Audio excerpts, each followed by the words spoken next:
एक पक्ष ज्याची ओळख हा शेटजी भटजींचा पक्ष म्हणून आहे, तो पक्ष देशातल्या एका मोठ्या राज्याच्या विधानसभा निवडणुकीत एकही ब्राह्मण उमेदवार देत नाही.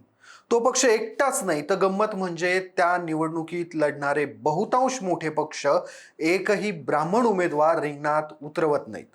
तुम्ही बरोबर ओळखलं, मी बोलतोय ते तमिळनाडूबद्दल. तमिळनाडूमध्ये विधानसभा निवडणुका होत आहेत आणि या निवडणुकीत लढणाऱ्या बहुतांश मोठ्या पक्षांनी एकही ब्राह्मण उमेदवार दिलेला नाहीये. या गोष्टीची आता देशभर चर्चा होतीये. नक्की काय आहे हे सगळं प्रकरण? का कुठल्याच पक्षांनी ब्राह्मण उमेदवार रिंगणात उतरवलेला नाही, हे जाणून घेणार आहोत या व्हिडिओच्या माध्यमातून. नमस्कार, मी शशी आणि तुम्ही बघताय कट टू कट. देशात 5 राज्यांच्या विधानसभा निवडणुका होत आहेत, ज्यामध्ये तमिळनाडूचा देखील समावेश आहे. तमिळनाडू राज्यात विधानसभेच्या 234 जागा आहेत. पैकी इंडिया आघाडीतील डीएमके 164, काँग्रेस 28 जागा लढवत आहेत. या दोनही पक्षांनी आपल्या उमेदवारांमध्ये एकही ब्राह्मण उमेदवाराचा समावेश केलेला नाहीये. त्यांच्या मित्र पक्षांनी देखील ब्राह्मण उमेदवार दिलेला नाहीये. तर ब्राह्मणांच्या मदतीनं राजकारण करणाऱ्या एनडीएनं देखील तमिळनाडूत एकाही ब्राह्मण उमेदवाराला तिकीट दिलेलं नाहीये. तिथं अण्णा द्रमुक 178, भाजप 27 तर पीएमके 18 जागांवर लढवत आहेत. या तिघांपैकी कुणीही एकाही ब्राह्मण उमेदवाराला तिकीट दिलं नाहीये. आणि आता हा मुद्दा देशपातळीवर चर्चेत आलाय.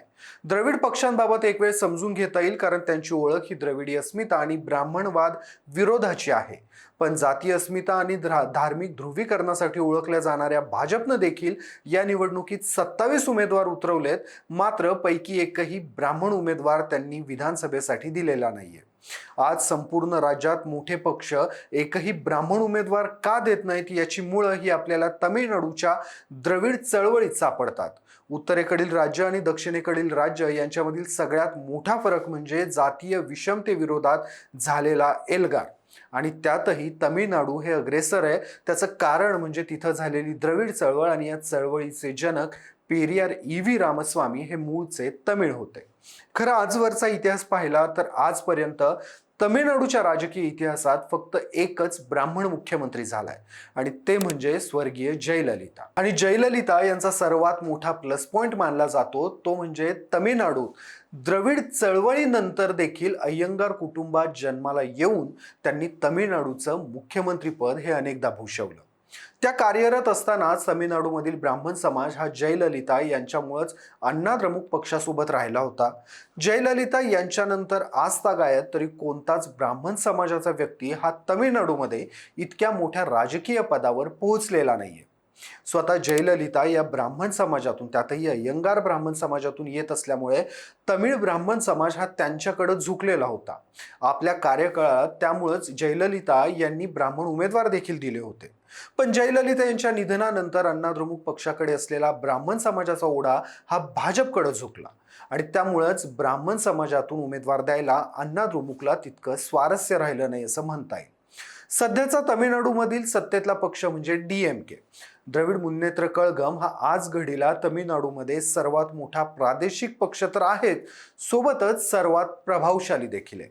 1967च्या निवडणुकीनंतर डीएमके राज्यात पहिल्यांदा सत्तेवर आलं, तेव्हा डीएमकेचे पहिले मुख्यमंत्री असणारे सीएन अण्णादुराई यांनी आपल्या कार्यकाळात ब्राह्मण विरोधी धोरण अवलंबलं होतं, मात्र त्याला तितकीशी धार नव्हती. हा पक्ष जरी द्रविड चळवळीवर किंवा द्रविड विचारधारेवर आधारलेला असला तरी अण्णादुराई हे शांत राजकारणी होते.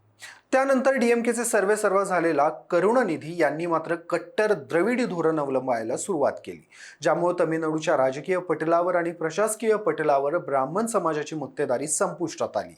लोकसंख्या वाईज जर विचार करायचा म्हटलं तर तमिळनाडूमध्ये ब्राह्मण समाजाची संख्या ही उपलब्ध माहितीनुसार जवळपास 3% आसपास आहे. तिथंच ओबीसींची संख्या ही 70% जाते. दलित समाजाची संख्या देखील तमिळनाडूमध्ये मोठ्या प्रमाणावर आहे.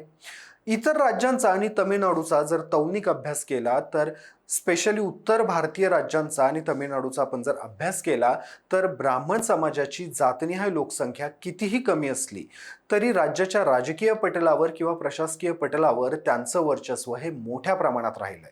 पण तमिळनाडूमध्ये तसं होताना आपल्याला दिसत नाही, ज्याला कारण ठरतं ते म्हणजे द्रविड चळवळ आणि या चळवळीला मानणारे प्रादेशिक पक्ष आणि त्यांचं नेतृत्व. जर महाराष्ट्राच्या बाबतीत बोलायचं झालं तर सर्वाधिक राजकीय दृष्ट्या सक्रिय समाज किंवा प्रभावशाली समाज हा मराठा समाज आहे. त्यानंतर काही अंशी धनगर माळी समाज देखील राजकारणात सक्रिय आहे. तिथंच तामिळनाडूमध्ये जर पाहिलं तर तामिळनाडूच्या उत्तरेकडे वनियार जात, दक्षिणेकडे थेवर, पश्चिमेकडे गोंडर, तर दक्षिणेकडे आणखीन एक नाडर समाज हा राजकारणावर मोठा प्रभाव टाकतो. पैकी वनियार समाज हा मागास प्रवर्गात मोडतो, गोंडर हा समाज देखील मागासवर्गीय समाजात येतो, तिथंच नाडर हा बॅकवर्ड क्लासमध्ये येतो, थेवर हा ओबीसी मध्ये येतो. त्यामुळे इथं ब्राह्मणिझम किंवा ब्राह्मण उमेदवार चालण्याची तितकीशी व्यावहारिक शक्यता नाहीये. आणि त्यात भर पडते ती तामिळनाडूतल्या द्रविड चळवळीची. पेरियार ए व्ही रामस्वामी यांनी तत्कालीन उत्तरेकडचं सांस्कृतिक अतिक्रमण आणि ब्राह्मणिझम अडवण्यासाठी द्रविड चळवळीची सुरुवात केली, जी तामिळनाडूमध्ये आजही जिवंत आहे असं मानलं जातं, किंबहुना ते दिसतं देखील. याचं सगळ्यात मोठं उदाहरण म्हणजे सध्याचे सीएम स्टॅलिन यांचे पुत्र उदयनिधी स्टॅलिन, जे सध्याच्या सरकारमध्ये मंत्री देखील होते. त्यांनी उघडपणे रामायणाच्या विरोधात किंवा रामायणाच्या बाबतीत मांडलेले आपले विचार हे कुठे ना कुठे द्रविड चळवळ तामिळनाडूमध्ये जिवंत असल्याचं उदाहरण आहे. इतर राज्यातले राजकारणी जिथं वर्णव्यवस्थेवर बोलायला कचरतात, तिथं उदयनिधी आणि स्टॅलिन मात्र आपल्या विधानांवर आणि भूमिकांवर ठाम राहतात, त्याला कितीही विरोध झाला तरीही.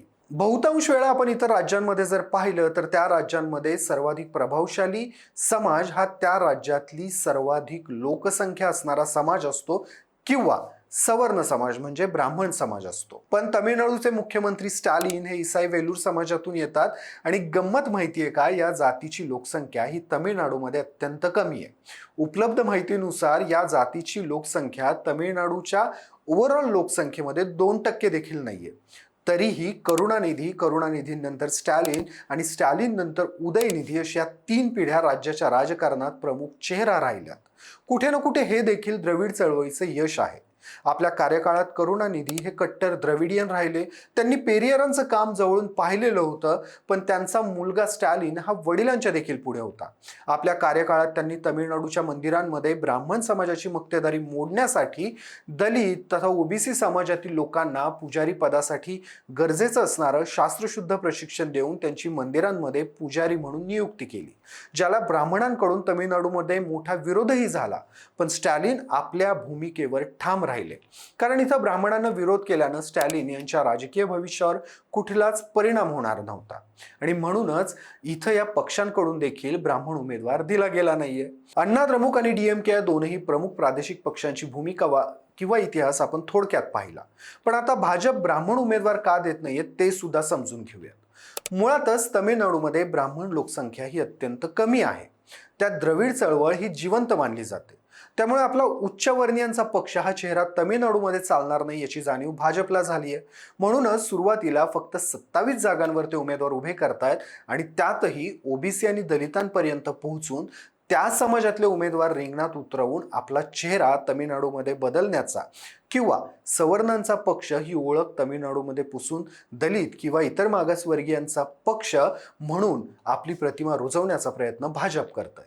त्यासाठीच गोंडार, नादार, वणियार अशा लोकसंख्यानिहाय मेजॉरिटीतल्या ज्या जाती आहेत, ज्या दलित किंवा ओबीसी आहेत, त्यांच्यापर्यंत भाजप पोहोचतोय.